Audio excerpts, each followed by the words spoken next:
Potholes and Penguins with Barry and Trimby.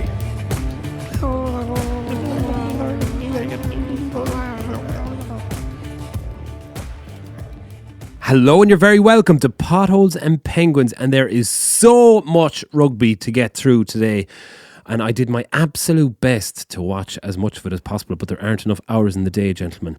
The Autumn Nations Cup came to the most dramatic finish just an hour ago. It should be called the Awesome Nations Cup after that finish, with France almost pulling England's pants down, and my God, I would have been so happy if they did.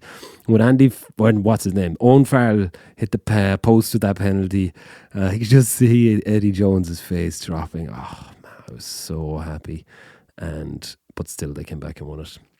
Unfortunately, it was like a senior cup final from schools or something, because having the coaches. Yes. Having the coaches on the touchline. Yeah, it was brilliant. It added something massive, didn't it? Yeah. I loved it. Yeah, look, the glass is it was pure football-esque, and Eddie Jones getting involved, and it was fantastic watching. And so we'll talk a little bit about that. Ireland showed I thought watching the game, you know, the guy who came off the bench at 6, I was like, that's the guy who lives with Larry David and Curb Your Enthusiasm. Macaloo.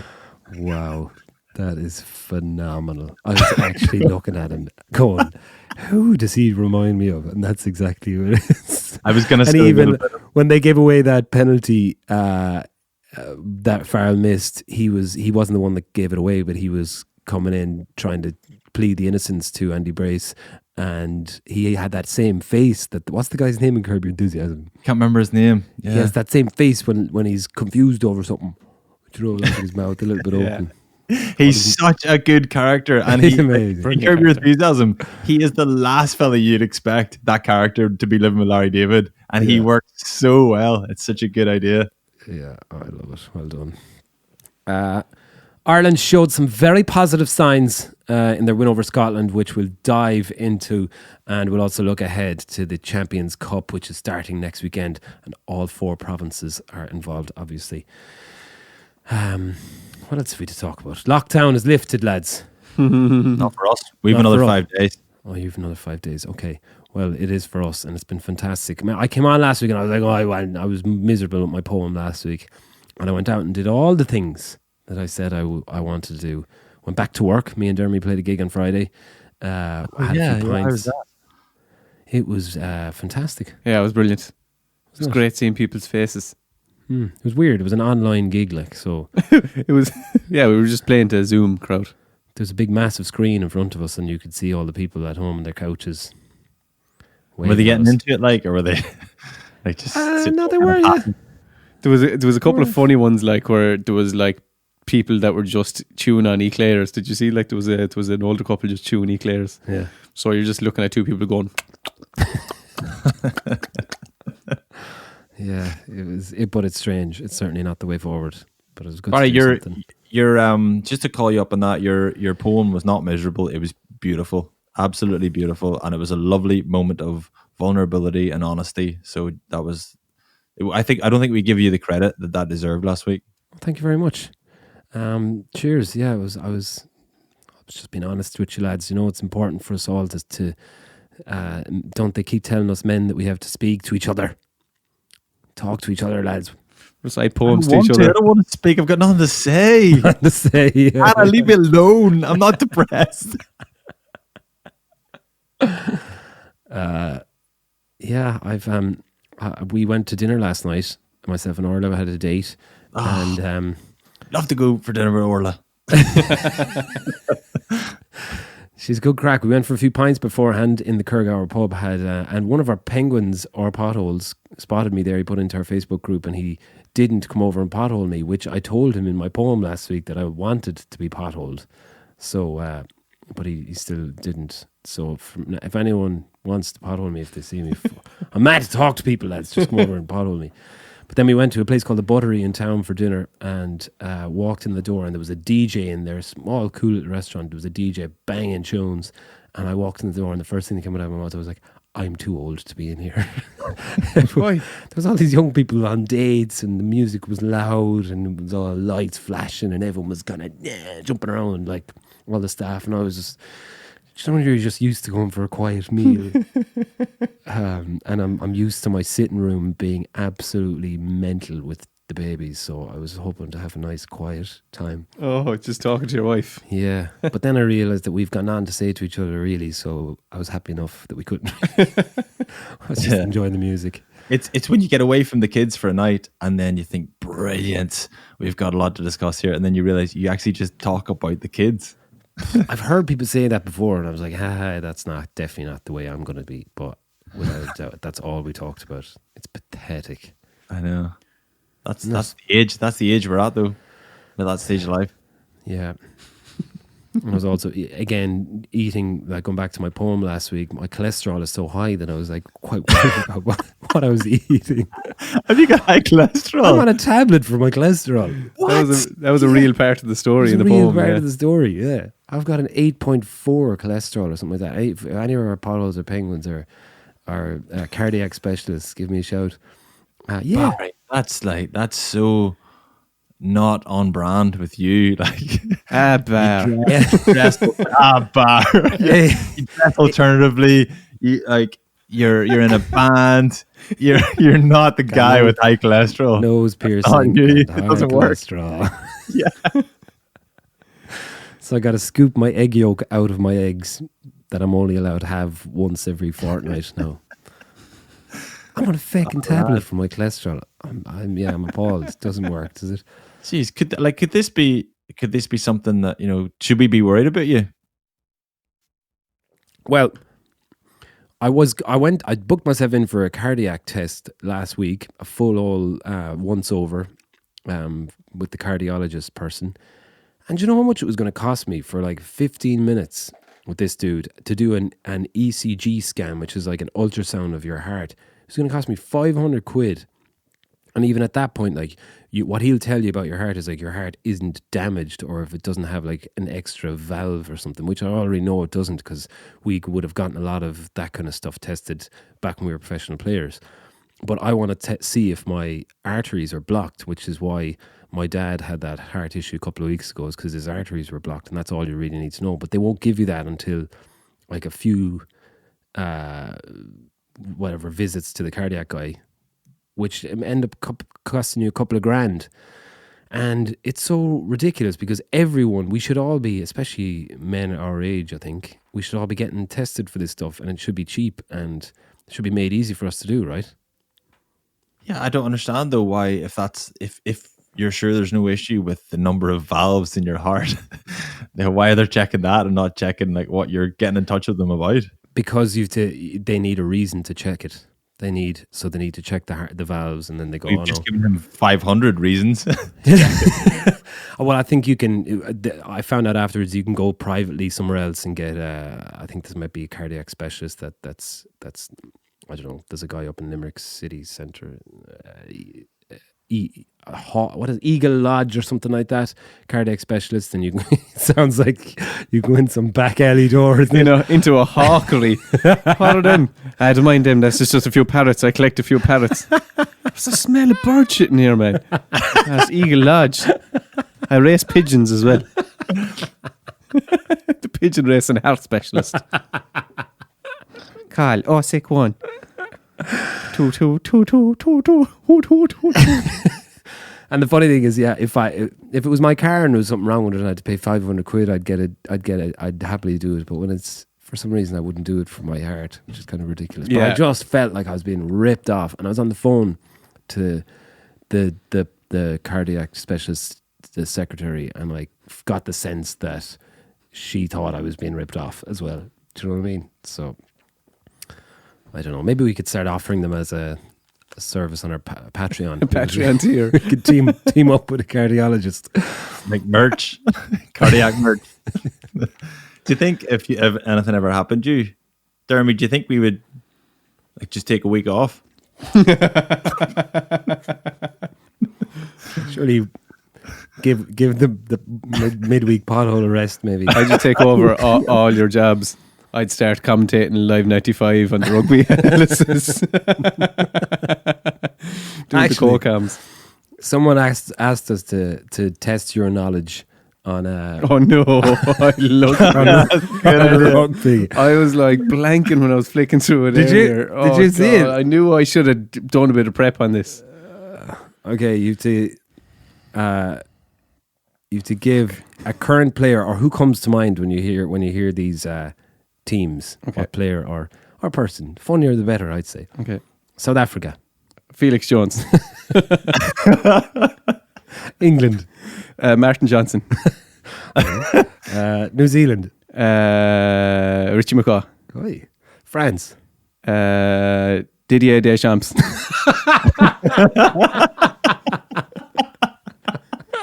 Ireland, Brian O'Driscoll, Australia.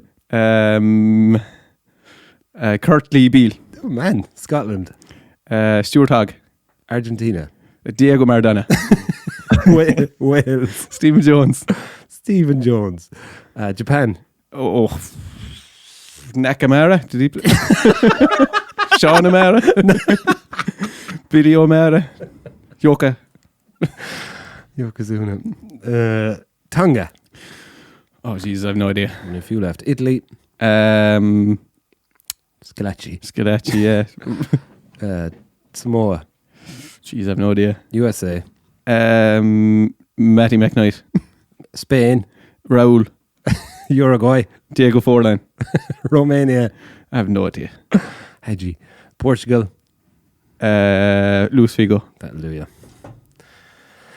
You'd Jeremy, be that better was at the brilliant. soccer. You'd be better Absolutely at the- brilliant. Yeah. That's tough. That's really tough when you're getting to the Samoa and Fiji and those lads. I haven't a notion of any of those. Portugal, Spain, Uruguay. No. You are gay. Uruguay. Right. That was good. Thank you. The French match. So I didn't see all of it because I haven't my dodgy box set up yet.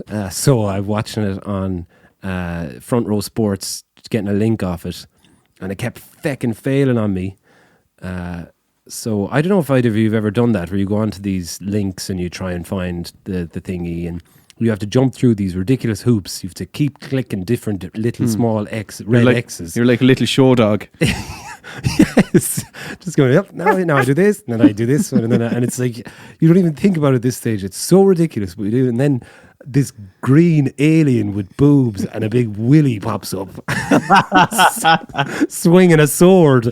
And you're just like, it's completely normal. So you're just there. Up there's that alien. I'm at this stage. That's normally usually hard because that's like the boss that you have to. It's like a tiny little X hidden over in the corner of the screen. Yeah, on the Willy, while the sword has been swung around. So Sometimes there's a fake X, but it like thumbnails over the fake X. And you click the fake X. No. and you're into Betfair or something No, else. the Viagra pills or something. Jeez, my computer having an absolute conniption. Stop! It's just dying from death by 1,000 needles. And so I eventually got it. That actually happened to me about a couple of months ago. I've got this lovely little window area in front of our house where on the inside, a little box where I can sit and the sun comes down on top of me when the sun is coming in that way. And I was sitting there one day trying to get, I can't remember what match it was.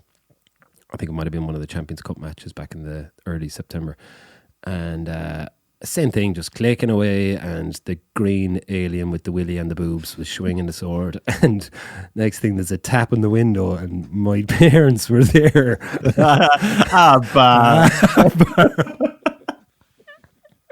And they came in, but there was a good few people there, so I didn't get the opportunity to explain to them that, like, my dad must have been like, what? Like, the children were there in front of me in the sitting room.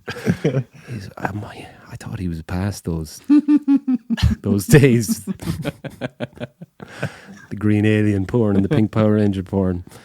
Mick, if you're listening, that's what I was doing, honestly. That's why your cholesterol's so high. But I eventually got in to see bits and pieces of the match. It was like, I think the combined French team had 68 caps between them. Ben Youngs has 100 and something on his own, so it was always going to be a tough one for France. But my God, Macalo has more episodes of Curb Your Enthusiasm than the French team has caps. Well, tell us, you saw it, did you? France were brilliant, absolutely brilliant, and the impressive thing about them, they played like Jalibert was class, like set up that try in the first half. Bryce Dulin was really good, and so they played a bit of ball in the first half, but then they never really got much possession in the second half, and they were getting bombarded by England like over and over again, like just physical, confrontational, direct carries. And their defense was incredible. Sean Edwards has done an unbelievable job because whenever they bring in their second 15, it just shows that it's not just experienced defenders making good decisions. There's something about the way they're approaching. There's something about their process or their coaching or their system, whatever it is. And then the other thing is, it's mad how much energy the team get from that. They get bigger and bigger and bigger as the game went on. Granted, they conceded at the end, but it was class. Honestly, it was a brilliant game of rugby. Yeah, great way to finish. The best way to finish would have been a penalty shootout. That would have been incredible. God, I was really hoping for that because we haven't seen that since the Heineken Cup final with Cardiff and Leicester, was it? Back in 2005, I'm going to say. Yeah, where Martin Williams missed. Yeah. I don't think I've seen that since. Have we? No, I haven't seen it. God, I'd be so bad at that. Yeah, me too. Wow. Is it a drop goal? Or is it a penalty? I thought it was a penalty. I don't know. They were making it up. Sure, they went to... It was golden... What was it called? Like that was like back like Euro 96, wasn't it? Like where they introduced golden point, goal. Wait a second, we're mixing up the World Cup in 1998. Didier Deschamps is back on the cards, lads. He's back on. I've only taken one ever drop goal in my entire life and hit the corner flag. Did you ever take one? No, I've never taken any, not even in school or anything. No, it was my first ever Ireland 21s cap against Scotland. What a time to take your first ever drop goal! Like, what happened? Were you under pressure? You had to score?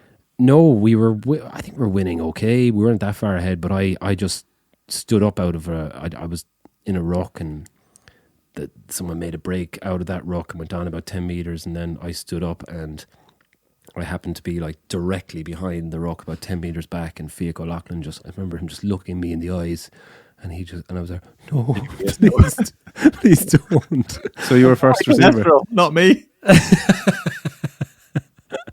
My heart rate will go through the roof. And he hit me, and I felt I had to do it. Like, he was telling me with his eyes to do it, and it went along the ground. Like, it was so embarrassing. But anyway, yeah, good way to finish. What else happened? I didn't see the Scotland, I didn't see the Italy-Wales match. I did see the Argentina-Australia game. Very good result for Argentina again, I must say. Do you know what? The Argentinian away jersey, I have the home one. I want to get my hands on one of them. Savage. See it? No. Dark navy. Very cool. I went training the other night, and I wore... I've been wearing like woolly jumpers to train and to coach in the under 18s, and I'm getting slagged because I don't have any rugby gear, and I was just wearing a pair of tackies, so I brought down a pair of boots, the only pair of boots I have, which are 12 years old, a pair of Adidas, and I brought them down thinking I'd be slagged, and they were all like, oh my God, vintage boots. They reckon I'd get about 300 quid, 400 quid for them. What were they? They're blue Adidas, must be Predators or something like that. That's brilliant. You're so far out of date that you're cool again. Yeah, and they're brand new. I don't think I ever wore them. I just kept them because I had them, and but they had the tongue that pulls down with the little strap thing on it. Yeah, and pure David Beckham. Yeah, so apparently the red and white ones, the David Beckham and Johnny Wilkinson ones, you'd get a fortune for them. Did you keep any of your old boots? No, I stockpiled a load of Pumas. So I wore Pumas for the first 2/3 of my career, I'd say, and they were called Puma SLs. They were like Puma Kings, but King SLs they were called, and it was this really, really soft, lovely leather. and I got Does SL stand for soft leather? I don't actually know what it was for. Never got to the bottom of that. I think it was SL they were called. That's a great question, actually. But they said these aren't going to be made anymore. So that I got like half a dozen of them, and that did me for like a good few years. And I was still wearing them whenever no one else could get them. But then, They're gone. yeah. Oh, they're Apparently gone. They don't, Can get them. apparently Now. they don't make them with that nice leather anymore. They're all kind of plastic. That's why my ones are so. They were so loving my ones so much because they're really hard. They're heavy boots. Like It's probably ethical reasons, is it? yeah, like a heavy glove in boxing. Who knows? No, I mean, because they're like killing kangaroos. Not because like his feet are too heavy. He's kicking the ball too far. It's not fair, ref. Brilliant. I remember Tom Court used to have a pair of NFL boots, and they had a stud like right in the toe, like pointing not quite forward, but like 45 degrees. And when you're standing, the front of them is lifted off the ground. Rory used to call them the widow makers. And so he'd been wearing them for maybe 6 months, a year, whatever it was, and then word must have got around the league. Tom Court's wearing these illegal boots, but he never got called up on it because the way the touch judges go around, check your boots. They're not really checking your boots. They're just going through the motions. I don't know even if they still do that, but such a weird tradition, isn't it? Yeah, everyone just lifting their legs up. Yeah, so he 10 minutes into the game, we were playing a Welsh team at Ravenhill, and 10 minutes into the game, first scrum. And all three of their front row just went, he's wearing illegal boots. So he had to run off. And he always used to bring emergency boots with him because he knew like it was only a matter of time before someone gave off to him. Yeah, and he got caught, and that was the end of it. Was it to scrummage? It wasn't to do damage, I presume. I don't know if just maybe the scrummage was the opportunity for them to complain. Like, I don't know, because he's right there. I don't know. He wasn't doing it to do damage. No, like actually making widows. Yeah, that's right. He's too nice a fella for that, isn't he? Yeah, he never made any. I never knew him to make any widows. Any widows. Anyway, will we have a lash your silly little bit there? First of all, what are we drinking? We're drinking Boundaries. Excuse me. Yes. Decent malty beverage. I think this is quite an understated name. It's nice. I was a bit scared, to be honest. I prefer the ones with a bit more colour in them. But yeah, I know I do like it. Yeah, it's a DIPA, a double IPA. I don't know what that means. I was wondering what the D stood for. Yeah. What's in it? What's in this one? Load of malt. It's all the same stuff, and it all tastes subtly different. It is lovely though, this one, isn't it? Am I right? I love it. Really like this one now. Yeah. So boundarybrewing.coop/shop, and the discount code is Will Addison. So get involved. Oh, actually, so you're celebrating going out with Orla at the end of lockdown. Our lockdown finishes on Friday, and then there's a Boundary Brewery tap rooms night. So I'm going there with a few mates from school on Saturday. Lovely. Yeah. Oh, nice. So they've got a pub thing. I think they're going Friday and Saturday, but they've got they've hired a pub thing. Yeah. They've hired a pub. A bar. Yeah, one of them bars. They've hired a pub, okay, and they're taking it over and they're showcasing their delicious beers. Yeah, I think they're unsure exactly what way it's going to run because they're so disorganized here. With it'll be last minute. We'll probably hear on Thursday night before Friday, what the plans are. But yeah, they're hoping that gets to go ahead. I'm going playing five-a-side soccer tomorrow night. First nice. night back. Cannot wait. Shout out to my soccer friends. Please pass the ball tomorrow. Let's not be glory hunters. We all know that no one likes that. Let's all try and score together, collectively. And don't wear dodgy boots. Yeah, no widows to be made. No widow makers. Yeah. There's none of that. Alrighty. Silly little bit.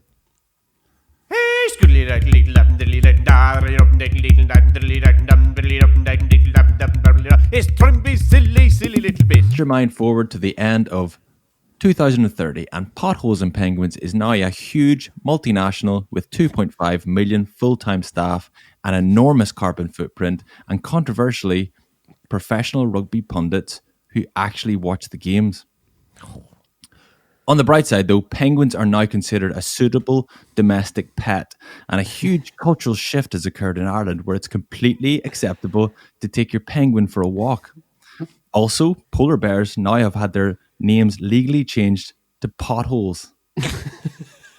So that's the fortunes of penguins, the animals. But penguins, the podcast listeners, also have gained some social and cultural capital. We have a penguin in the White House.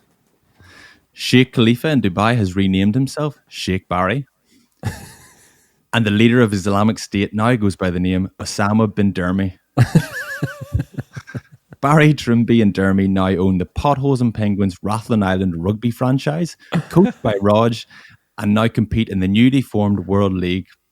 A Potholes and Penguins backed medical research program has allowed us to clone Will Addison and play him in every position.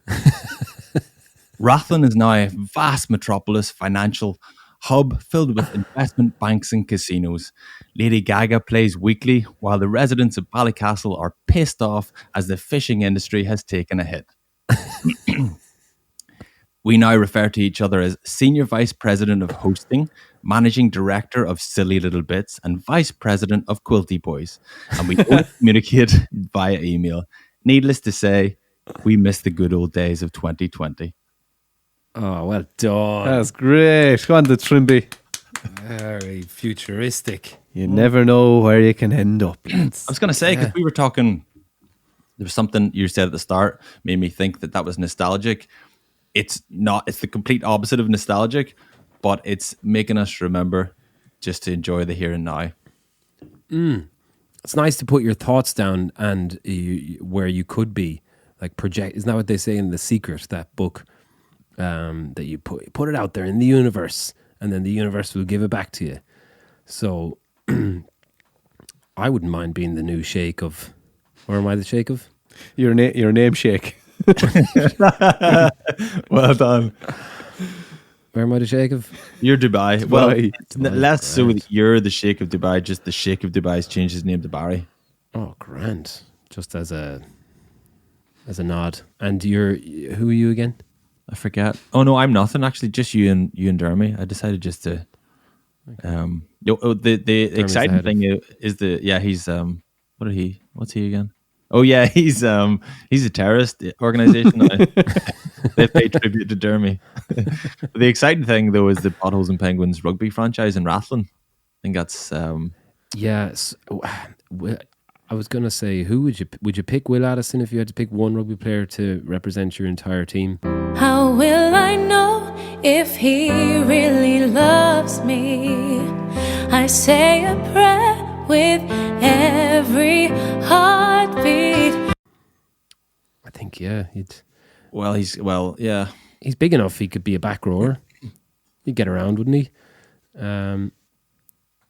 We just have to get by with the lineouts and stuff. Or can we clone him and make him taller? You know who'd be a good all rounder? Geordie Barrett. So I remember one commentator. This stuff. He's the perfect in between. So you got Scott Barrett and Bowden Barrett, and then you've got Geordie Barrett right in between. He's got an incredible skill set, really fast, but really physical as well. 15 of him would do the trick. And then sponsored by Holland and Barrett. Yeah, yeah. He's a good 6'4", is he? I'd say. Yeah, I'd say so. Yeah. Yeah. Very good. I enjoyed that. I love nostalgia and I love projecting into the future. So, as long as I'm alive in 2030, I'll be happy out. That's the bar. If the cholesterol doesn't get me, it's the bar on that. All right, we'll take a break and we'll come back for part 2. We'll look at Ireland beating Scotland 31-16 in the Aviva. Potholes and Penguins is an independent production, and what I mean by that is, it may sound like we don't know what we're talking about. You might even think Barry's hardly even played professional rugby and Dermy likes hurling. We want you to think that. It takes a lot of preparation to sound this unprepared. We work very, very hard at what we do, and we want to make this show the best podcast in the world. For just $5 a month, you can help us do that. go to patreon.com/potholes and penguins, and you can help me make these two fools look and sound even better than I already am making them look. Okay, Ireland had a convincing 31-16 win over Scotland despite being 9-6 down at the 37th minute. But Trimby, it was never really in doubt, was it? I don't think so. I think there was just, did you say in around 30 minutes when Scotland 37th minute, Ireland got their first try, I think, around the 36th, 37th minute. Like it's and they were 9-6 down at that point. Yeah, it's always going to be in the balance. Like you're never going to put aside like Scotland out of sight with 20 minutes, 30 minutes. Like it's always going to be, there's going to be a bit of a battle for a while and they'll stay in the game. I think it's fair enough, but it's just, that seems like a long time just because everybody's nervous. Just because we haven't had that much consistency and we haven't really put teams away. Do you know what I mean? No, I do. I never felt we were in doubt. I thought we were always going to win it, and they always looked comfortable. Scotland were living off scraps. The try they got was opportunistic, just one little bit of a sleepiness. Outside of that, Stuart Hogg made a little break in the first half from his own 22. That was again just a little bit of sleepiness. But thought, as Eddie O'Sullivan said after the game, Scotland were pretty brutal. And what was he saying? They're deluded. The Scottish team are deluded, I'll tell you that. Because Stuart Hogg said we've got something special going on here in his post-match interview, where Eddie O'Sullivan just shat all over that then, saying, no, you don't, you weirdos, you're deluded. He has to. You can't give him a hard time for that. Like he's the captain, he's the talisman. He has to kind of find some sort of way to get some sort of credit from that game. Yeah. Were we too harsh on Ireland on Wednesday? We came on with Shane Horgan and we were like, fucked, the world is flipped. What's the point in going on anymore? And I know we rightly shat all over certain parts of the performance in the Autumn Nations Cup. But when I return to being as positive as possible, what I land on is that Farrell is empowering his players and letting them take ownership for, a certain length of time. In certain amount of games, and then he will hope to get the balance between that player-led game plan and what Joe Schmidt had brought in, where it was very detail-focused and coach-driven. So it's basically going very far in a direction now where he's given a lot of ownership to the players and hoping that heads-up rugby that we keep talking about will build their confidence, and then he'll balance it out with the detail later on, maybe in the next Six Nations window, which will take time. And that's what he keeps saying, is that it's going to take time. And at the end of the day, they've only lost to England and France in the last, 8 or 9 matches he's had. By 12 points is the most they've lost. 12, 11 and 8, 3 games. France and England are two of the teams that have probably lost the least amount of games in world rugby since the World Cup. You look at New Zealand, Argentina, Australia. Okay, South Africa haven't played, but all of those teams have lost 3 or 4 games. Ireland have lost 3 or 4 games. France have only lost 2. England have only lost 1, I think. So they're the 2 best teams at the moment, and they're the only ones we're losing to. So it's not doom and gloom.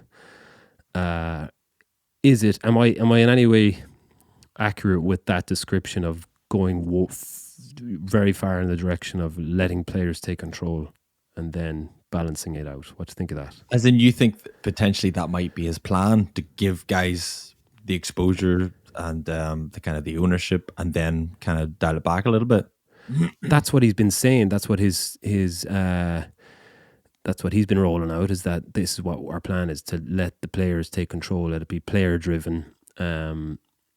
Let them make their own decisions, which is where we were criticised under Joe Schmidt for the last year anyway, and the World Cup, was that the players didn't have a plan B. Whereas if you allow them now develop a way to play against, any opposition, to play different styles, to develop more of a natural instinctive way of playing, and then you roll in the detail when you've built up the confidence that they can like kind of what France have done now. Like you said earlier on, France have, you can bring in 22 completely new players, and they seem to have the same freedom to play with a little bit of structure, but it's more of a confidence thing as opposed to playing a very particular type of way. So maybe that's what he's trying to develop. Yeah, maybe. And I think you'll get that'll be pretty effective with some young guys because they've not been, I suppose, influenced too much by what happened in the past. So there's enough new guys there that this is the only experience, their only experience of international rugby. So the likes of Will Connors, the likes of Jameson Gibson Park, Porter. I know obviously he's been involved before, but he's got loads more game time at tight head, which is really important going forward. I'm trying to think who else. Hugo, obviously. I think I'd say we've moved forward from an individual perspective. Like I'd say the team's probably exactly where they were before the break, getting beaten pretty badly. Not on the scoreboard, but certainly second best, very obviously, to England and France. And not before, obviously, but France again, France and England. You're right. I think they're just at another level of that kind of intensity and physicality, and I just don't think we can cope with that just yet. But I think we've proved that we're head and shoulders better than Scotland, Wales, and anybody else really that's in that category. So I don't think the team has moved much since before the break, but I think the individuals, I think where we've improved is we've got a lot of young guys coming through, getting exposure, and that'll stand to them, and we'll probably, hopefully, see the benefit of that in the Six Nations. Yeah. Okay. Any standout moments in the game? There was some brilliant passages of play and some nice tries.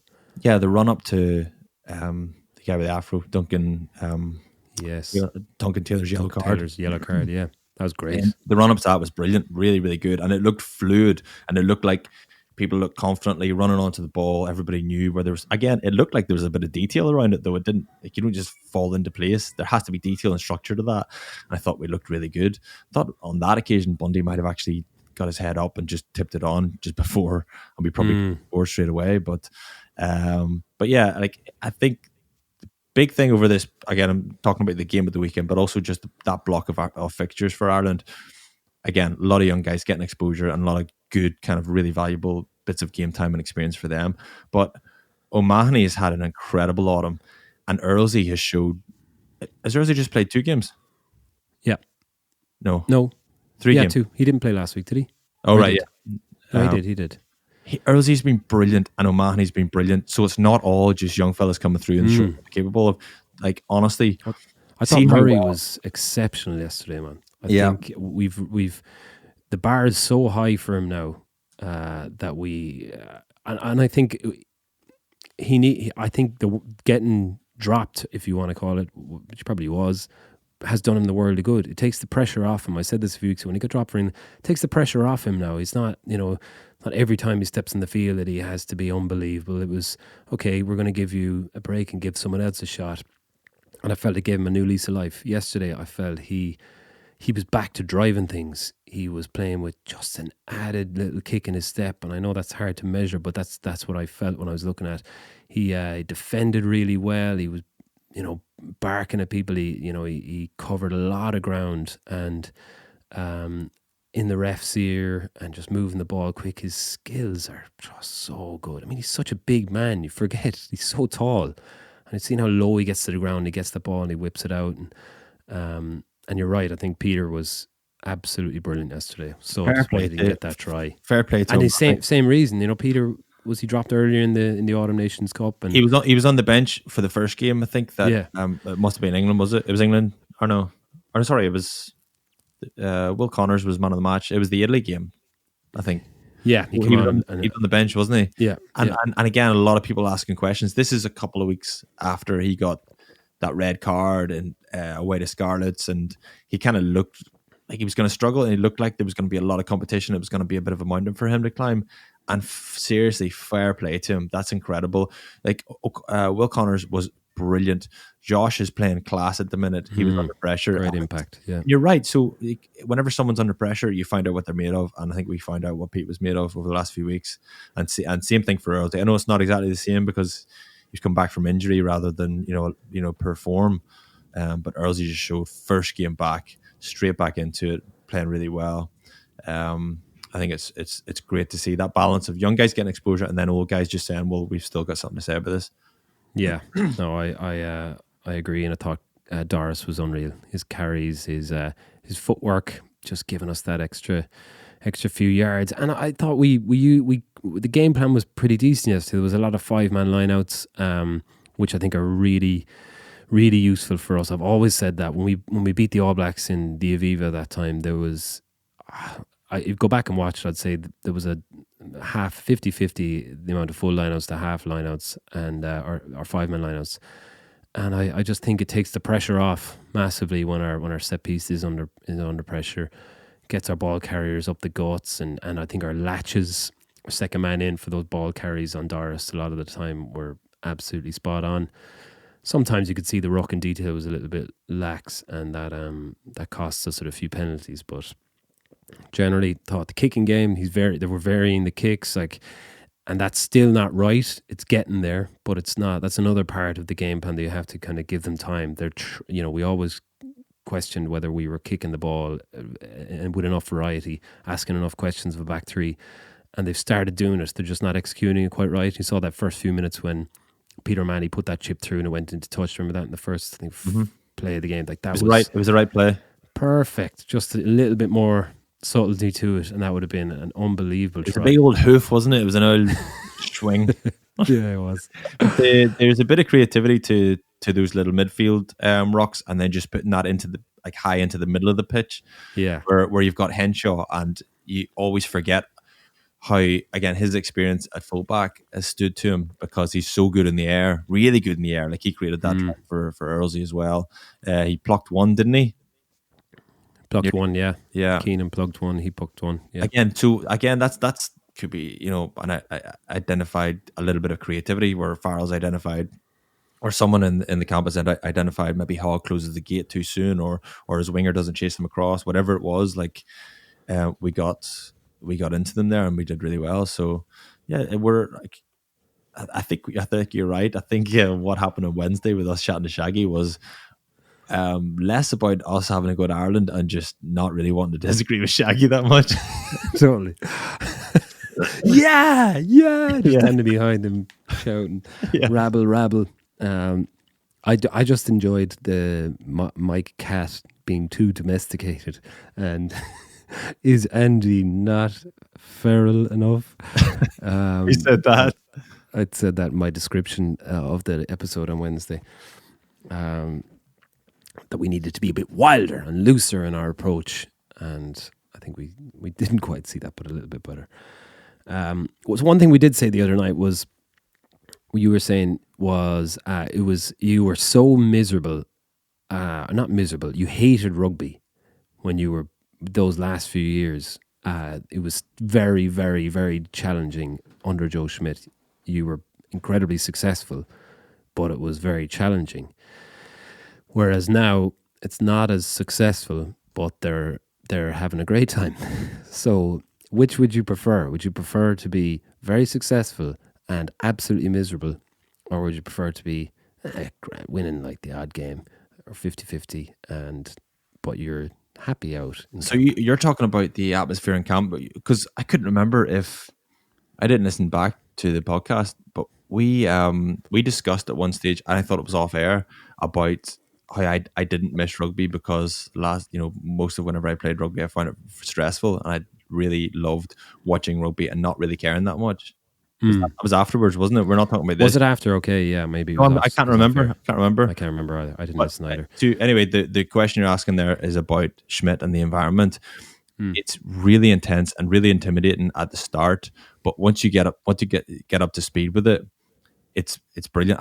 So the first few sessions under Schmidt, there's so much asked of you, and the first training week before that, Six Nations in 2014, whenever he was pretty new, he'd done the November, but I wasn't really involved, and it was the first week I was involved was the training week before Six Nations 2014, and I had no idea of the level of intensity that he required, and he knew I had no exposure to it, so he kind of picked on me a little bit. He said he hammered me in front of the lads, like for switching off in defence, not getting something right, and I'd say honestly, like 2 or 3, maybe 4 training sessions with him, I was already a better player.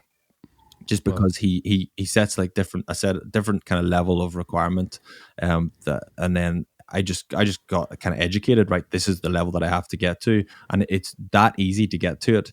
But you just need someone to demand those standards. So really, really stressful, unbelievably stressful at the start. But see, when you get used to it and you actually just raise your level of performance, it's really enjoyable. Knowing you can rely on everybody because they're under as much pressure to do what they're going to do, execute, and contribute in whatever way they're contributing.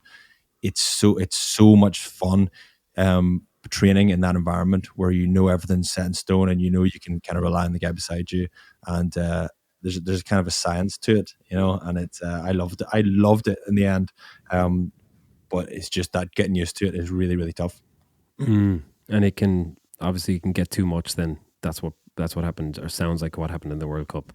Potentially So hard I don't know, who knows, like again, to know. People on the outside are speculating. No one really knows. Yeah. Okay, that's very interesting. So looking ahead, Champions Cup this week.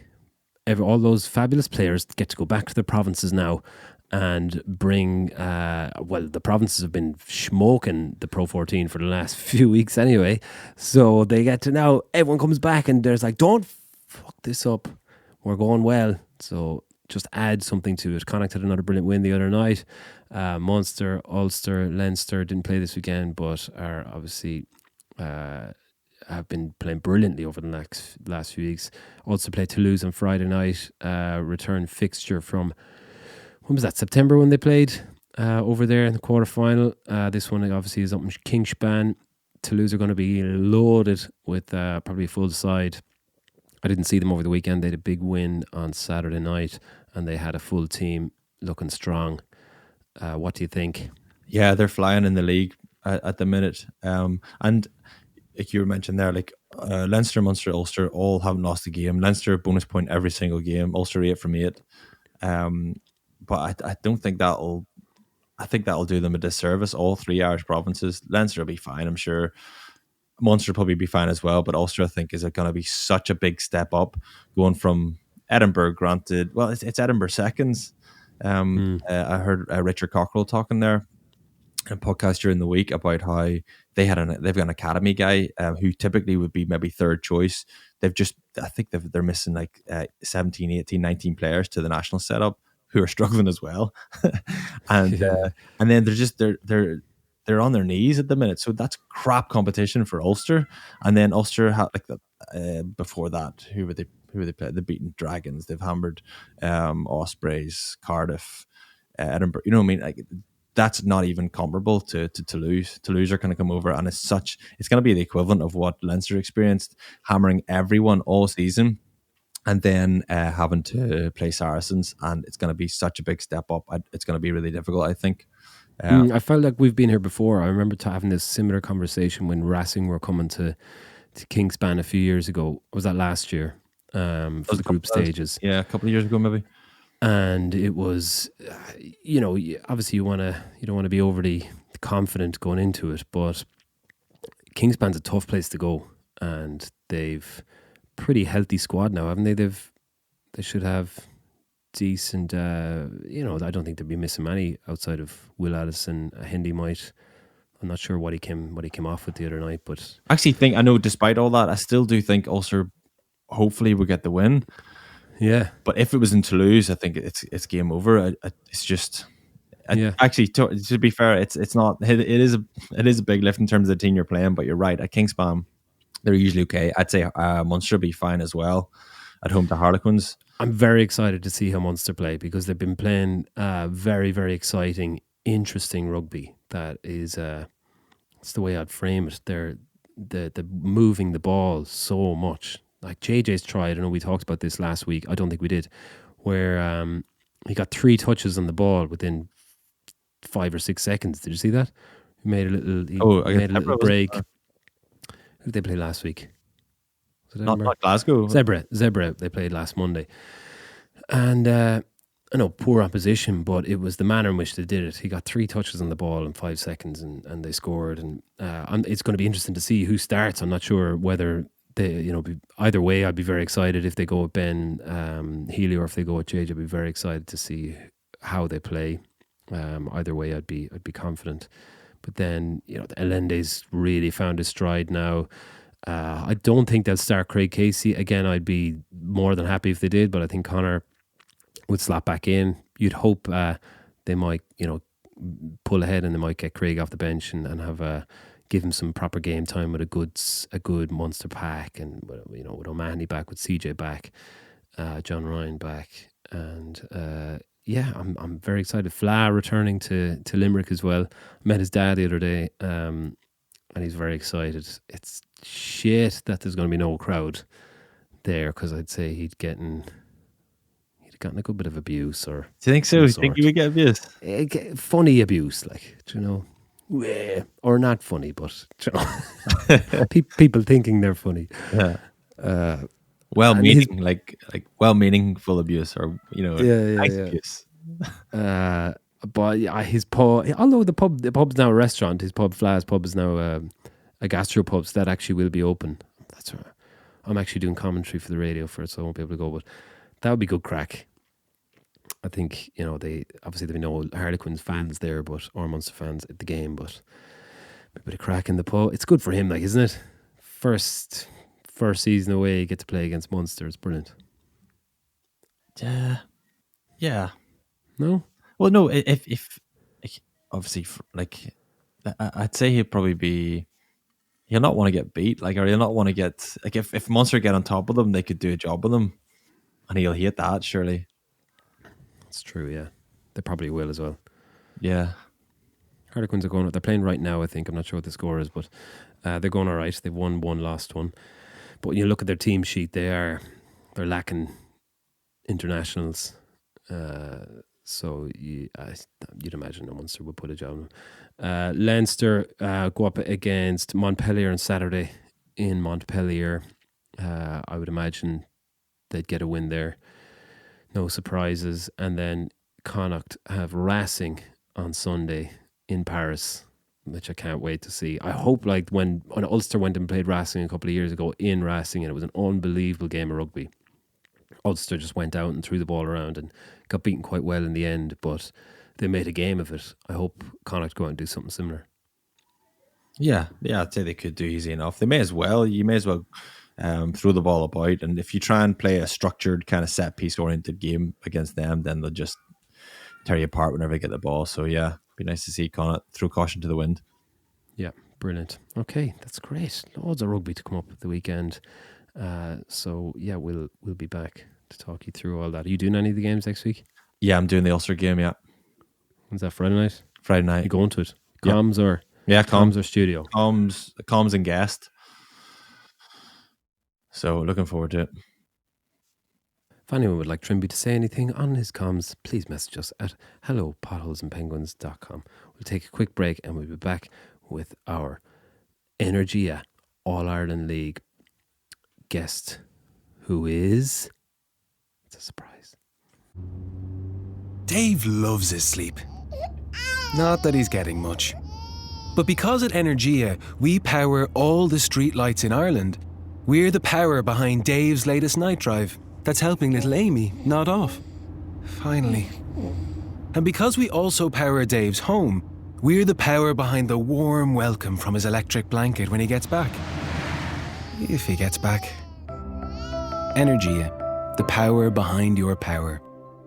Okay, to celebrate the positivity a club can bring to its community, we have teamed up with Energia, who are the power behind Irish Rugby, Leinster and the Energia All-Ireland League, to bring you a new feature called the 4 Powered Provinces of Ireland, brought to you by Energia, who are Ireland's greenest energy supplier. Energia want to inject positive energy into rugby from the national and provincial teams right through to grassroots. So each week we're going to put an Irish club under the spotlight to show the positive impact a club can have on the community and all of its members. Think Graham Norton's Red Chair, where we get someone from your club to tell us about the positive energy from the club and how fabulous it is. And of course, any stories that make us laugh along the way are most welcome. Cool. This week, we are delighted to say that we're focusing on Tala Rugby Football Club, and to do so we are joined by Tala club member and player, Mr. Tony McManus. Tony, how are we doing? Paz, how are you? I'm great. How are you? Good. Not too bad, yeah. Good. Good. So Trimby and you have been doing a bit of flirting all week on the text and back and forth. Flirting Trimby, online. Yeah. I think Tony poked me and swiped right. Is this how it started? Did it start with a poke? Yeah, Tony got in touch actually a while before we started this feature because he wanted to give a shout out to Tala and all the good work being done there. So perfect opportunity. Tony, tell us what's so special about Tala. Why? Tell us all about the club. Basically, the club was set up in 2002, actually by the IRFU. It was set up on a project called the Tala Project, where the IRFU were trying to get into obviously non-traditional rugby playing places. So it was predominantly set up as a youths club. So for I think it was the first 4 years, it was just youth teams. And then I think in 2016, we got our first men's team. And we've kind of just kicked on from there. And were you there right from the start, Tony? I did play youths. I didn't come into the senior setup until probably about 2008, I think. You're a founding member, a founding penguin. Yeah, are you a penguin, probably, by the way? Call it that. I'd call myself probably more of a pothole than a penguin. Both equally important. Exactly. Tell us, what's the club like now? What kind of age groups do you run, and how many teams do you get out? Yeah, we've 2 senior men's teams at the minute. So we've first and second team. We've a women's senior team. We've about 150 kids playing youths, minis, girls and boys. Brilliant. And what level are the senior teams at? What are the men and the women's teams? We were playing Junior Metro up to this year. We were Junior Metro 6 and Junior Metro 11, which would be the bottom of the league. It's basically just the development league. Yeah. And the first team this year stepped up in the Leinster League. So it's obviously a pathway into AIL. Brilliant. And you're still playing? Still hanging in there. Yeah. You're 35, did you say? 35. You're coming into your prime as a tight head. Yeah. Play across the whole front three at this stage. I was talking to Mike Ross recently, and he said the worst part of retiring is that he was only getting into his stride when he got to like 36, 37 as a front rower, that it really takes that time to develop. Are you kind of similar? I don't know, 10 odd years as a junior rugby prop takes it out. And the old hips are starting to get a bit stiff. Tony, tell us about that moment whenever the RFU ran the Tala project and they came in. Had you much exposure to rugby, and was it as dramatic as I like to imagine that they presented some amazing the try scored against Australia in the World Cup in '91, was it, or something? Some amazing moment in Irish rugby, and you just fell in love with the sport. Well, to be honest, I had no idea. I never played rugby till I was about 13, till the IRFU came into school. But I was more of a GAA man at that stage, which all Hala men nearly are at this stage. But when they came in, I just fell in love with it. They came into the school and I just fell in love with the game during PE, and I just said, this is my game, and kind of took a step back from GAA. And that was it. It was one or the other. That was it. Yeah, it was one or the other. Yeah. I found that it was easier to hurt people in rugby than in the GAA. Well, that is exactly the spirit that we're trying to capture in this particular feature. Well, it's pretty clever from the RFU, I suppose, because when I think of Tala, I think it does go hand in hand with sport. There's so many footballers, soccer players, GAA players, and boxers, especially. I think would have come from Tala, right? And what's the population of Tala? It must be huge. Oh, it's huge. I think someone was telling me it's a bigger population than Limerick. Like, it's wow. Our catchment area is huge, but it's just, I think our facilities are holding us back at the minute. Where do you play? We have a training ground supplied by the council, but it's literally 2 containers. One is a kit container and the other one is a change room, and we've a couple of lights hanging off it. That's about it. Oh. So Gets a bit muddy during the winter. You got to go through it. Gee, we did it for long I enough. We did it for long enough in Anacotti. I know. Cold showers and well, at least we don't even have showers at this moment. We don't. Okay. We're hoping. Okay. That's our hope, is to keep pushing to get them facilities. And Tony, how's everybody? How are you keeping in touch with everybody during lockdown with no rugby being played? And is there anything going on? Any quizzes or anything painful or anything positive? There was a good bit of poker being played online. That's about it. Poker and Zoom chats. And a fundraiser as well. Yeah, we had a big fundraising with poker. We did a big fundraiser there I think it was about a month and a half ago now, where we were meant to run a relay race from Thomond Park to our home ground in Tala, but obviously with COVID it got cancelled the week before, I think, because Laois, Kildare and Offaly went into lockdown. That's right. So you couldn't run. You couldn't run across the country. No, so we decided we'd just do it around our pitch. So we did 24 hours running around the pitch. No, I didn't do much running, but you just ran around the pitch for 24 hours. Holy shit! How many people? There was 40 people altogether. I think we covered a little over 300 kilometers. Oh my god! And there was beer drank late into the night, I think, as well. No doubt. So originally the plan was to run across Ireland to Thomond Park. From Thomond. Okay, to get back and tell it. Yeah. Where would you run? Run up the N7? Is that what it's called? It's not the M7. I think it was all back country roads. I think the lads had a route done out. That's such a good idea. Yeah. How long was that going to take? They had 24 hours to do it. To run it? Yeah, it was relay. What? Everyone was doing about 5k. Yeah, geez, you do it, I suppose, if you got a busload. Yeah, I think we raised over 16 grand for a wear, so it was good. And was that a fundraiser for the club for facilities or? No, we did it for a wear for mental health, just because everything that was going on with COVID. Fair play. Wow.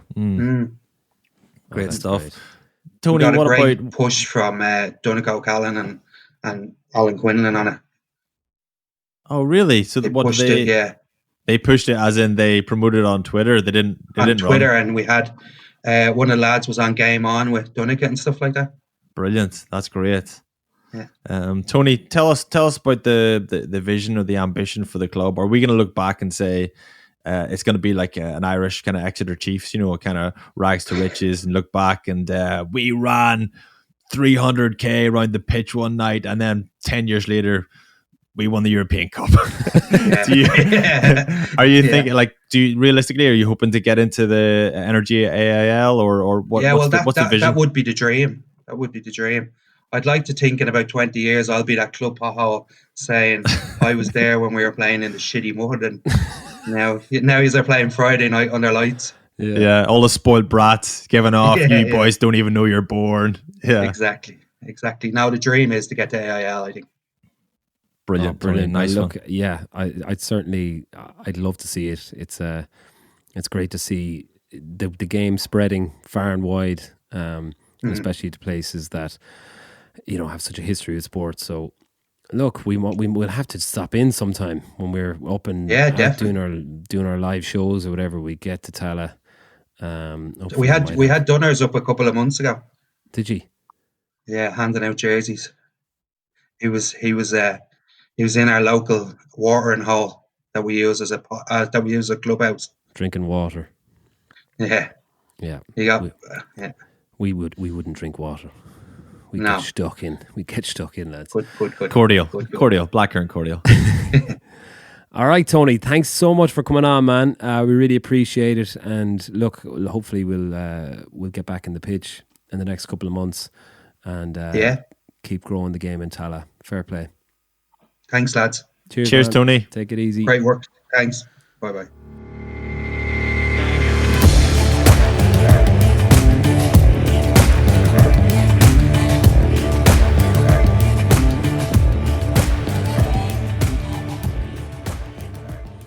Okay, and to finish up and send you on your merry little way, pottering around like little penguins for the whole week, we're going to finish with some penguin or pothole correspondence, whichever way you look at it. Dermy, over to you.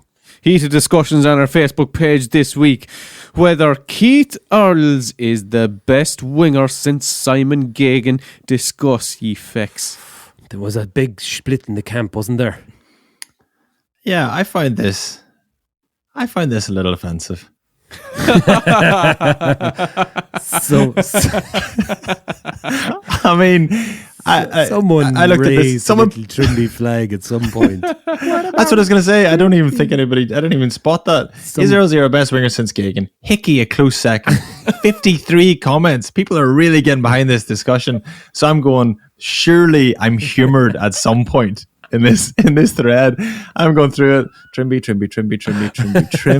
Not a mention. Like. There was one towards the end. Someone went, Trimby? It might have been your mother. And it was you. It was you. I played on the wing for Ireland. I didn't get mentioned once.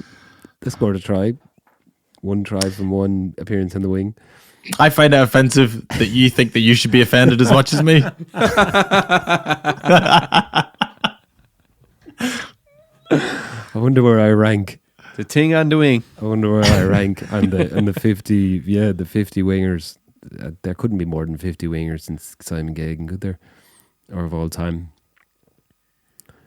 Where do you think you should rank? Go on. What other wingers were mentioned in the group? Because I huffed and didn't read on. Simon was mentioned a lot. Tommy Bowe, Simon Zebo, Keith Earls, Dennis Hickey, and that's probably it. Was it? Yeah, Tommy. Luke Fitzgerald, wasn't it? Tommy was the one. That was the big debate, wasn't it? It was the big one between Tommy, because Tommy had played in the two Test Lions teams in 2009 and 2013. So obviously, and Keith's just overtook him on the try scoring. Yes. So the pinnacle of the career of being the Lions. So that was the shtick that they were being bait with, because Tommy had played in two Lions Test teams, which is obviously. But then I think it was Paul O'Connor who started the thread, said that it's hard to judge a career on the Lions because it only comes out around every 4 years and due to injury or form, but a lot goes on in the meantime, which is a fair point. But the fact that Tommy did it on two separate occasions is pretty impressive, and they're just two great players as well, aren't they? Exactly, they're two great players. There could be a little bit of recency bias. Earlsy's like a fine wine. He's got I always loved Earlsy, always thought he was incredible, but he's just got even more incredible recently. But let's not forget Tommy in his prime. There was about a 3 or 4 there was a 3 or 4 year period where everything Tommy touched turned to gold. He couldn't do a thing wrong. They're both incredible. We'll not make our mind up. No, yeah. And we've got Tommy. We'll sit down for a chat with Tommy this week. Yeah, Tommy's going to be our weekly pothole on Wednesday, and I'm going to ask him straight out and pothole him. Do you think you're a better winger than Keith Earls? If you were a wine, would you bring a bottle of Keith Earls or a bottle of Tommy Bowe over to your mother-in-law's house? Keith Earls is like a bottle of Buckfast. A well-aged bottle of Buckfast. And no, he's not, because Tommy couldn't last as long as Earlsy. Tommy's a cheaper wine than Earlsy, but just really delicious for 4 years. Earlsy's wine is like really tasty, but it just lasted longer than Tommy's 4 year. I don't know what the analogy is, to be honest. I don't know where I'm going. A clue. I don't know what I am. I'm some flash in the pan drink that you would have drank back in 2008. Baby Guinness. You're Mickey Finn's. You're Peach Concord. I'm a Mickey Finn's, man. What's Mickey Finn's? It was this shitty little green drink that you'd have lashed into you back in 2008 for about €2. Yeah. After a pint of Foster's, because that was the cheapest thing you could buy in a student bar. Did you ever drink Peach Concord? No. Like used to drink Peach Concord it was just like a cheap wine in the sand dunes in Portrush. We were 15. Someone told me the other day that you this is interesting. So that guy that did the Gollum voice for us, remember? He is involved in Florida, a rugby team in Florida. I can't remember the name of it, but he said they signed an out half from Dublin, and he moved over, and they were chatting during the week, and Brian True is the guy's name. He said, my friend does this rugby podcast, Potholes and Penguins, and your man was like, oh yeah, I love it, I listen to it all the time. And he said, oh yeah, I was on it there, and he was like, he worked out that you're Gollum. He was like, you're Gollum. And he's like, yeah. He said, that is so random. He said, Andrew Trimble came to my school when I was a kid, talking about Jesus or something. This is so weird. I was thinking about this the other day. It was Black Rock. And Madigan was there. Wow. Me and Mads have talked about this since. And you gave your sales pitch, your speech, and then you said, have you any questions? And some fella goes, how much do you bench? I can't remember. You don't remember? I can't remember. I don't know. That's what I was told. What Sales was that pitch. like? No one was buying. Were they not? No. No. Yeah, no. You didn't convert. You didn't convert. No one was keen. So Mads was a child. Yeah. Wow. Yeah, and then we had that chat. Like we were on tour together in Toronto, whatever year that was. And Mads was like, I was there that day. And again, it's like similar story to what you're saying. Just two completely different worlds just come together. You were Gollum. I don't believe you. That's brilliant. I thought it was so good. Just these two fellas over in a rugby pitch in Florida talking about that. It's so random. What the hell were we talking about there to get onto that? I don't know. Yeah. Hold on, here we go. Question number 2, or whatever. Correspondence number 2. Matt McKnight goes, if Ireland had to take 5 penalty kicks from a total elimination scenario, who would you pick as your first 5? Well, to be honest, my first 5 would be David O'Leary, Dennis Irwin, Joe Canning, TJ Reid and Tony Kelly. These are rugby kicks now. Fuck that. That's a great Matt McKnight voice. Was it? Yeah. Okay, the 5 from the weekend. Sexton, Murray, Jacob, Henshaw and Earlsey. Solid. Yeah, I'd say I don't know if I'd give it to Jacob. The only reason Jacob's in my head is because did he get I think it was on Instagram there, Irish Rugby put it up, and I think he pinged one from halfway. I'd still be afraid. Or he could be that guy, you know, when the penalty shootouts are happening in the soccer, you're like, oh, he's got, you know, when he's walking up, you know he's going to bottle it. And then they rarely do, they get it right. Why would you be afraid of Jacob? You sound like Donald Lennon. Because you know what he did at the weekend? He has something in his head where he just assumes Jacob's going to cock up. He does, because there was someone made an offload to Jacob, and Lenihan made the comment. He said, and Stockdale in position, as in it was surprising that he wasn't out of position. Honestly, people, like, there's so much baggage I think people carry with someone.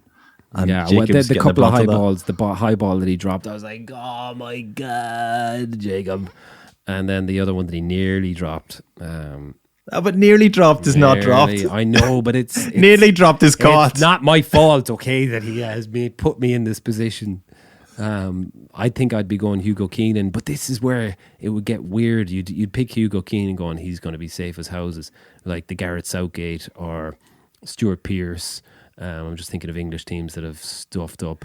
And John Terry, you kind of go, yeah, you wouldn't pick the flamboyant one because you think he's going to make a bollocks of this.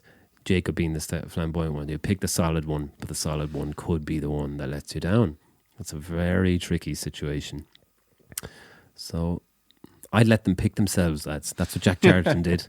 Jack Charlton in 1990, the Jack Charlton documentary came out last week. It's unreal, by the way. In 1990 against Romania, he allowed them in that quarterfinal. Was it quarterfinal or no, second round. He said, "You decide who's taking the penalties," and they. That's why David O'Leary was the last one to take it. I don't know why he was. He just reckoned he could score. Yeah. But Jack had this. That's spineless. That's spineless. Just make From a call, Jack. That's what Les Kiss did to me and Tommy when he picked us both in the wings, and we are like, Kissy, we both like to play on the right here. Do you want to give us some sort of direction? And he goes, "Oh, you two work it out." So we just went week about. Did he? Yeah. And who won? He did. We just went week about. Oh, 1 week. Took turns until someone got dropped. Can't Was remember. that for Ulster or Ireland? For Ulster? Gas. That's ridiculous. It is. I know what you mean. It can be spineless, but Jack, I'm not accusing Kissy of being spineless. Kissy's class. No, I love Kissy. But Jack Charlton's spineless. But he had this issue with David O'Leary for some reason. I don't think he felt he was too much of a ball player as a centre half, so he never picked him. And David O'Leary is in the documentary and he's quite annoyed that he reckons he should have another 40 caps for Ireland but didn't have it. And Jack Charlton's comment, it was always like, "I use you when I need you." And then did he what? Scored probably one of the most famous goals, if not the most famous goal for Ireland of all time. And then Jack Charlton wrote that song, "Put Him Under Pressure," didn't he? Didn't he? The number one hit in Ireland in the 1990s. Track with David Bowie and Jack Charlton featuring Freddie Mercury And Vanilla Ice. Under pressure. If you haven't, if you're not a patron, you'll not get that. That's true. Right, Yeah, okay. we have to give a shout out to our Patreon.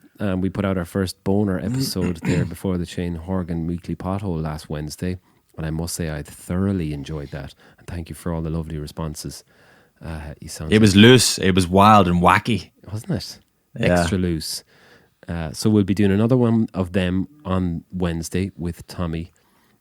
So if you want to check that out, go over to our Patreon page and you can sign up for just $5 and you'll get some boner episodes. And we're also going to put up our album of songs in the next couple of weeks that we've... Sometime before 2030.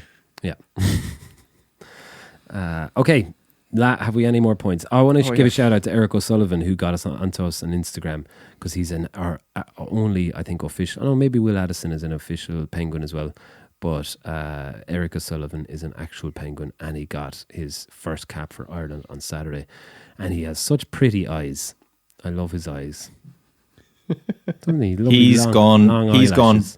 brilliantly for Ulster and for a long time gone brilliantly, and he deserves his chance.